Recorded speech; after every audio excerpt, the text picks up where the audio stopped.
The opinions expressed in this podcast are those of the authors and do not reflect the opinions of JSOU, USSOCOM, and the Department of Defense.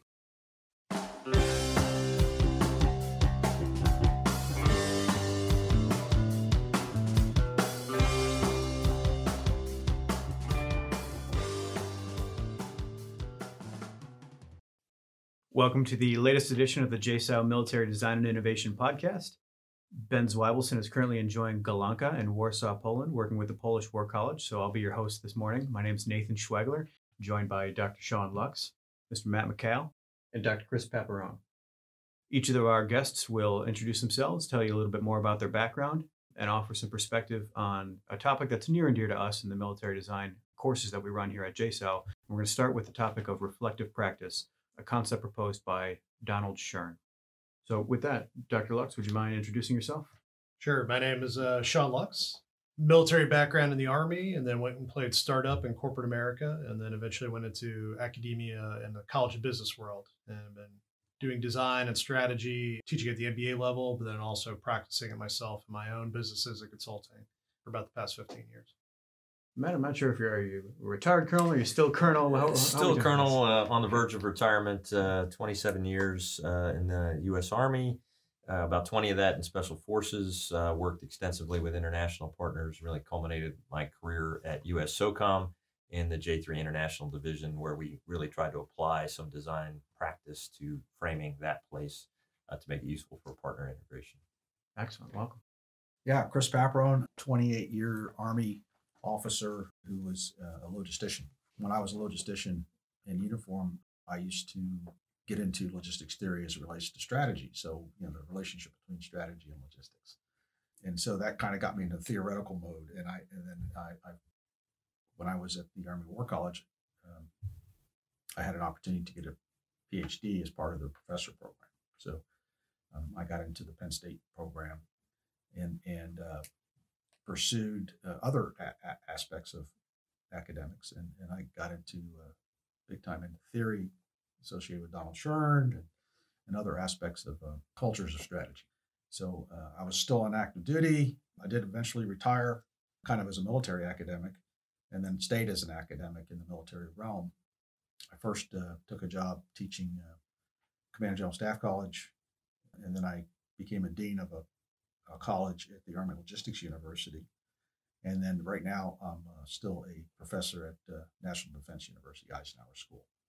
Excellent. That I'm now transitioning into another job as a consultant for Booz Allen and Hamilton. Welcome. Well, thank you all for joining us this morning. I'd love to kick off the topic with you, Dr. Paparone. And I know you're a huge fan of Donald Schön and this idea of reflective practice. It shows up in the courseware that we use here at JSOU. But we'd love to hear some more perspective on it. How'd you come across Donald Schön's work, and why does it resonate with you? First, to knowing the background of Donald Schön, he studied philosophy. And so when he approached issues, he took a very high level view in philosophy. Eventually worked with professions and helping professional schools develop curriculum. Also, he was like a multifaceted person. He got engaged in urban development, which, as you know, that Riddle and Weber talked about as being wicked problems.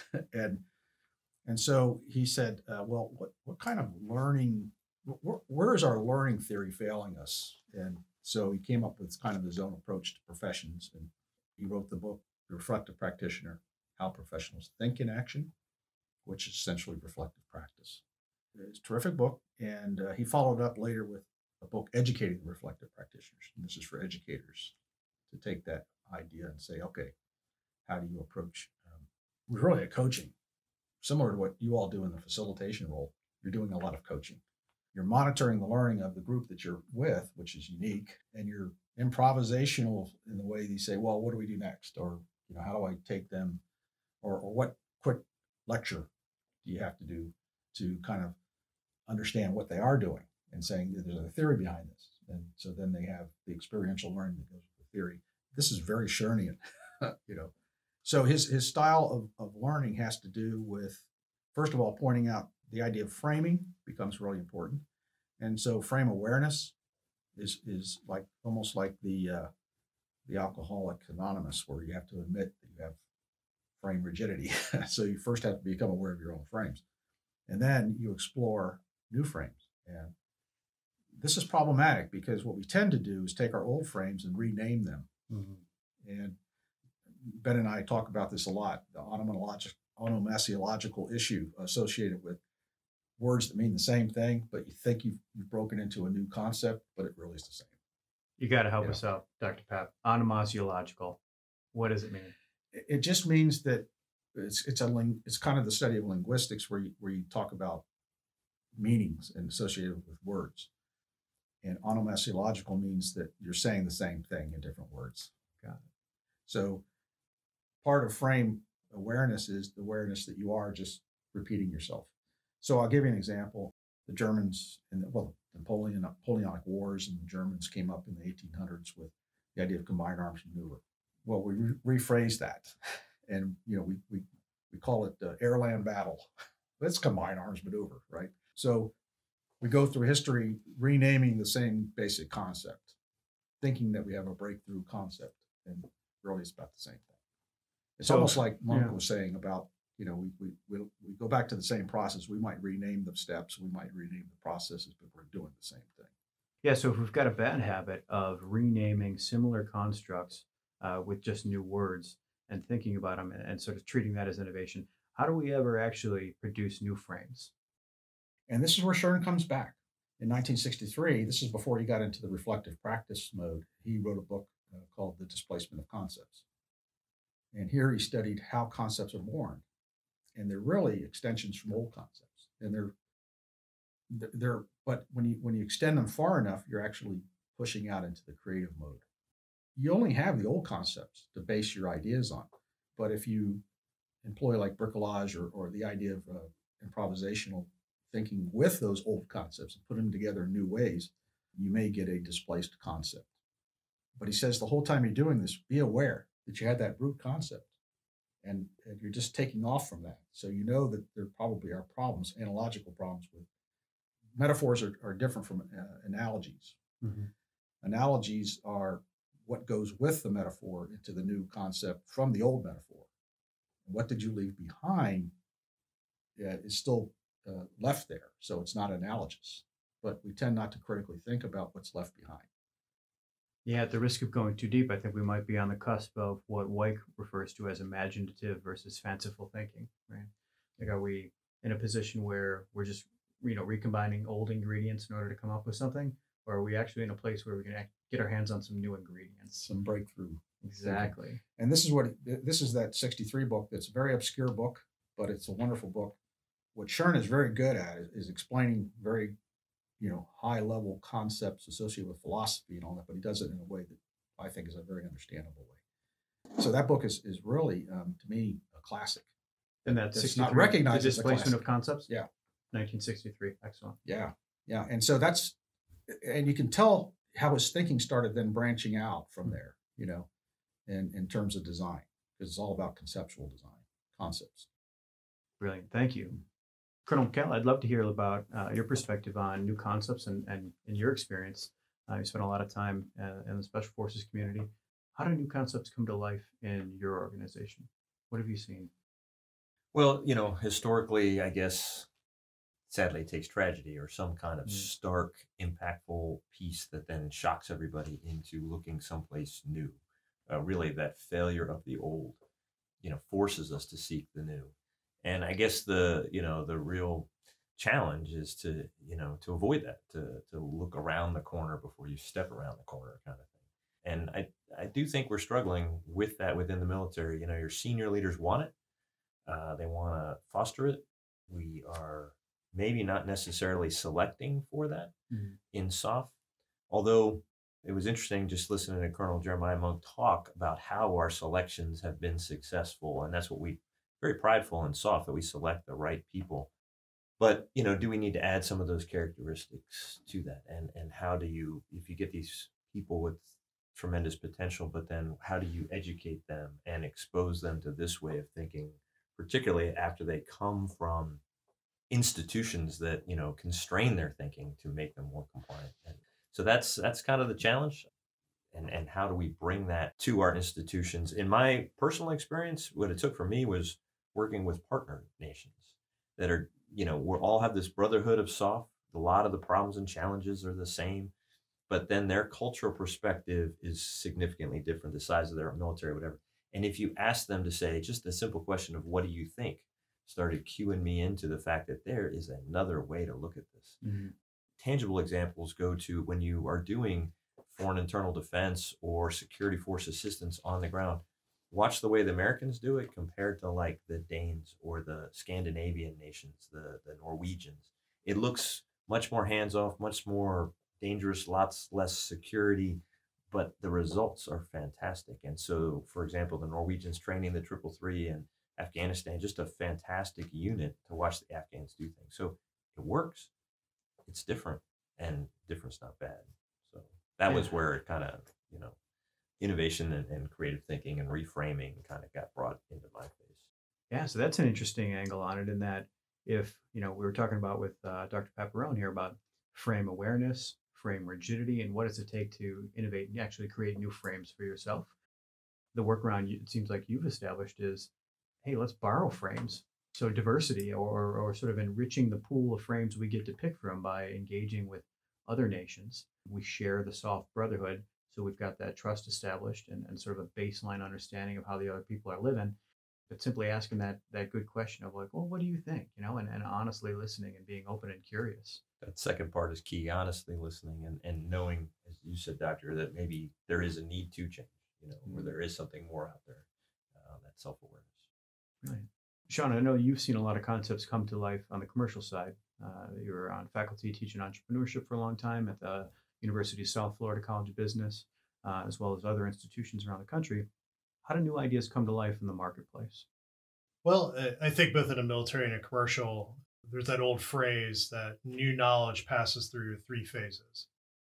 First, it is ridiculed. Second, it is vehemently rejected. And third is accepted as apparent and common sense. Whenever you're in the idea generation business, you need to be thinking about, this is probably the crucible that you're going to have to go through. And that time period may be a few months, it may be several years or decades. And so both of the commercial and the military space are a little bit different in that the market is a little bit more adaptive and provides positive feedback perhaps faster than in a government or military setting. In the government military setting, I think with new ideas, we're often looking for the guy who's going to be the intellectual thought leader there. It's going to take us through this very difficult process of coming up with a new concept or idea. And I think the solution to that is, rather than having a guy, you need organizations that can do that. So if you've got 2 years on the job and then you're rotating out, what you probably got out of that was a bad OER or bad efficiency report, because you didn't accomplish getting this new idea to that stage of being apparent common sense. So there's a high risk, low reward proposition for creating new ideas. However, if you have an organization that's moving that intellectual ball forward, that's a different story. And so I think that's kind of the trick for military organizations, is we need to be thinking about how to create organizations that can move new ideas forward, not looking for innovators or mavericks to do that for us. Interesting. Group, any thoughts on that? Yeah, and I think that's IBM has taken that approach, I think, to how they organize for design. Tell us more. In 2013, they realized that their hierarchical stovepipes in their organization were not working very well. Yeah. It was a very large organization. I think they had over 400,000 people. Mm-hmm. And they just weren't maintaining that competitive edge, right? Does it sound familiar with great power competition? I think they brilliantly said, how do we change the culture without really destroying the power structure that we have now? Because the power structure is going to eat, that cultural power structure is going to eat the new ideas for lunch. So they hired Phil Gilbert they actually bought his company and they moved him in. But he said, yeah, fine, I'll help you with that, but you got to let me have access to the highest power structure in the organization in order to prevent middle management from killing design teams, which is what I'm planning to create here, design team. And so, yeah, it's kind of a postmodernist view of power. It's all about power. So if you can alter the power structure in the organization and give empowerment to something like a design team, which is really you're talking about the creative nest for the whole organization, the nests, I should say. How do you create really what they've done is they've created a profession of design, a professional view of design at the bottom of the organization as generations happen, that design starts filtering up as those people are promoted. But they have to check the power of the middle management as they're doing it. And I thought that was ingenious. Mm-hmm. And so you still have a 360,000 person organization now, but they've done some really creative things in how they attack the culture of the old bureaucratic culture. And I'm not saying that that's the best practice and you can replicate that in every organization, but that's the kind of ingenious ways we need to start thinking about power. And right now, military is very hierarchical, and the DoD is very hierarchical for good reason, because you have an accountability process where you're accountable to the American people. And if you don't have hierarchy, how do you maintain that accountability? Because somebody's got to be the person that you blame if something goes wrong, right? It's kind of the system that we have. IBM's also a useful analogy there, just on what Matt was talking about, that change and innovation usually comes from some kind of real adverse disaster happening in an organization. They're the dominant computing company on the planet, and they basically handed all their value drivers over to Microsoft, right? They completely missed that the world was moving from big mainframes to personal computing. And in the aftermath of that, they reinvent themselves as a services company and find that, hey, we probably need to offer the service of teaching other companies how to innovate and react to something like this as well. And that's where design is such a value add for them and their customers right now. So listening to this IBM example, and wasn't at SOCOM at the time, but Admiral McRaven, when he was the SOCOM commander, created operational planning teams, essentially design teams, one of which led to the creation of J3 International. His mandate was, hey, figure out how to bring partners inside the headquarters and just get it done. He empowered Colonel to do that, Colonel Stu Braden, who had direct access to the senior boss. And that upset a lot of the middle management, the J directorates. There was another one on the CARE Coalition. What are we doing to take care of soldiers and families? Which eventually evolved into the POTIF, the Preservation of the Force and Family. So 2 successful examples. I forget, he had, I think, 2 others. But that resistance of the middle management, and there is a dynamic within the government to wait out senior leaders, as opposed to, as you said, in business, if this had been a business and he was the CEO, he would probably still be here, or had a handpicked successor that continues this trajectory. And so you really do have to wonder about, not to disparage the GS community, but those individuals that are stayed and that in their mindset, in their frame, and really can't get fired or can't get marginalized or moved around. They have a lot of power. Yeah. If you just, and it's really the power of inertia to resist this change.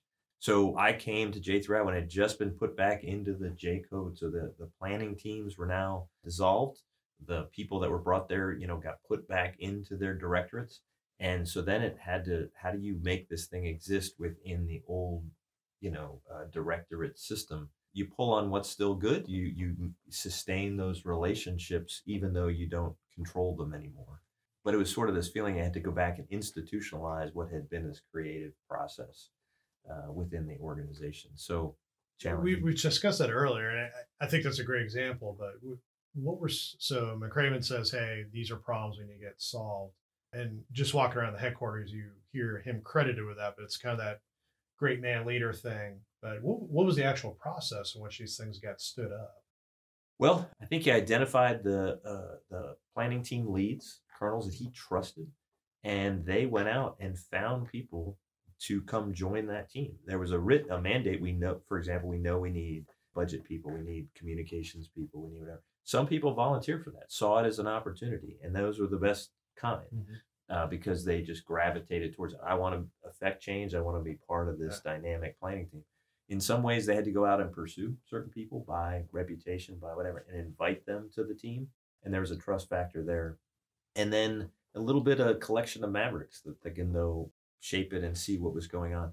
And they failed in a couple areas. They got their fingers, they exceeded sort of what was really authorized most notably, they tried to create a whole separate computer network and kind of got their hand slapped on the budget. Like, hey, no, we already have that computer network. We don't need SOCOM. Okay, fine. That's kind of fail fast, and go back and learn from there. So that's how I understood it to be. And of course, there was no option. If you got tagged to come to the OPT, those directors had to give up bodies. It had to be sourced.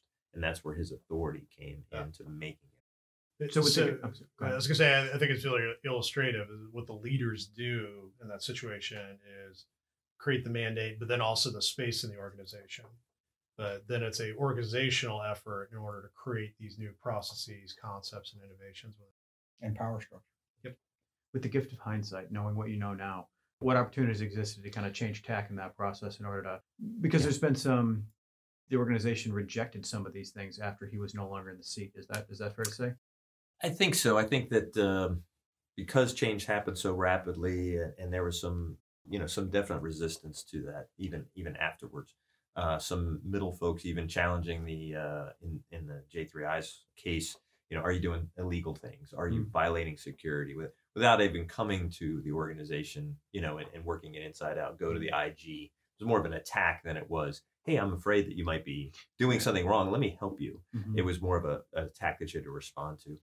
Great question. What could have been done better? Perhaps instead of going down as deep where you empower colonels, is perhaps tagging the directorate early, saying, I want these things, and I'm going to say that this international collection, for example, is going to be resident within the J3 shop. So my 2-star, I empower you to do this, and I'm holding you accountable. Back to the accountability piece. Because then you would have done it. You could have done it within existing system. You could have looked at the J1 and said, this care coalition, it's going to be yours. Your success or failure relies on this. You would have preserved some of the existing power structure and made it a little less of an insurgency and got additional layers of buy-in, I think. Not that every JDIRT was, resistant to it. There were other middlemen, that figured out that this is important, but it also wasn't necessarily theirs. They didn't have a risk in there. There was a cutout. There was a blame guy. If it failed miserably, that colonel was on the chopping block. That's my one thought, is if you had already said, I know where it's going to reside in the long term, because I think he wasn't looking for an innovation that, hey, this whole headquarters is going to be restructured around OPTs. It was sort of to just germinate change. The innovation wasn't changing the hierarchical structure. It was bringing these other pieces. So the intellectual products, the thinking coming out of these OPTs, were they going back directly to McRaven for it to be blessed off on and sort of actioned? Are they being pushed through the JDIRs, through those existing structures, and then up to him for So my understanding was they had direct reports to Admiral McRaven. So you can see how the existing structures would have felt like they were getting worked around, right? Well, sure. I mean, there's, one piece of pie, budget, whatever. So you're moving, money, people, resources to accomplish this thing, which in the long run, yes, if it's the boss's vision, yes, if it's good for SOF, I think the different directorates all realized, okay, that's the future and let's go. But wasn't necessarily done through the usual method. Yeah, it brings up the interesting question: is innovation best done by startups within the enterprise? Where you're empowering somebody to completely do something different from scratch, create their own mandates, their resources, culture, or to use the existing structure and task them and say, this is the outcome I want, and you need to achieve that. Or like IBM, go out and buy the company. Right. Yeah, there's an interesting balance there. Like, what do you do? So they call that the acquire, the acquire and hire, right? Like we're buying you, but we're doing it primarily for the intellectual talent that you're going to be an employee and you're committing to working for us over time. But then isn't there still acquisitions, budget stuff? There's still functions within the larger company. Not being a business guy, that acquiring entity has to then fit into. So they're well, not everybody gets on board with the new game, right? Like Yeah. they say, we invite you to no longer work here, right? And then they're well compensated on the way out the door, right? But I think to Sean's point, yeah. And this shows up on the industry side a lot. It's like, some of these bigger companies have looked at these different organizational forms that are requisite to come up with new options or new ideas, right? Do we give you your own building and, there's a skunk works option and we protect you and give you your own budget and, you are measured in non-traditional ways. Right, so it gives you the top cover you need, the resources. You're on your own P&L sheet and on the business when side, I hear right? that, I'm sorry to interrupt. When I hear that, I hear SOF. I hear special operator. We're going to specially select you and bring you in. but that is less than 10% of the larger mechanism that runs SOCOM. Mm-hmm. We don't specially, I mean, we hire people, men and women, but we don't put them through and evaluate them and have the ability to select them and deselect them rapidly. We do on the operator side. We can take your badge away. We can say, you're not cutting it, and off you go, and you're no longer soft material. I think we do that with our logisticians and communicators. You come over, you serve, you either kind of get the soft culture or you don't. Back to the big, signal corps you go.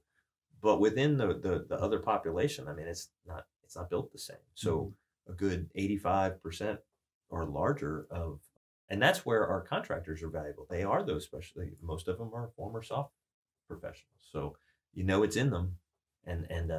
But it's interesting when you say that, is do we have the ability to select the infrastructure and keep that an elite organization?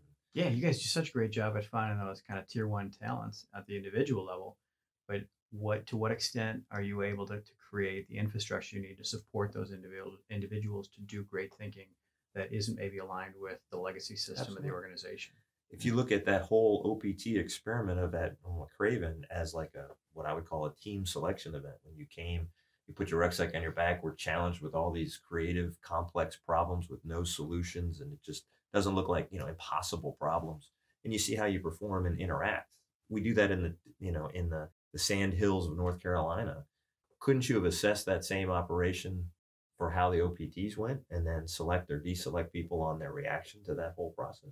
Interesting. Potentially. It's interesting you mentioned logisticians and communicators, because the personnel management system is not geared to having them succeed in their career paths, right? That's right. Because they come into the soft world, they do great, but then they're not promoted because they're not in the conventional force, and they're the ones that control the power of promotion. So Absolutely. and development. So they go back to the old school, that doesn't make any sense to them anymore. That's right. And they're trying to be reinstitutionalized to do things certain ways that they say, well, this is not the best way to do it. So they're damned if they do, damned if they don't. So let's build on this, because we're just up against the clock here. Quick round of hot takes to shut it down. If you were, the three of you are at a stage in your career where you're in a great position to provide coaching and mentorship to the next generation of professionals in this business. What's one piece of advice you'd have for some up and coming guy who wants to be great inside this enterprise and is a natural design thinker, and they're interested in participating in this game? What's one piece of advice you'd have for him or her about how to do that? I would say just have the moral courage to embrace your creativity and bring it to everything you do within the military.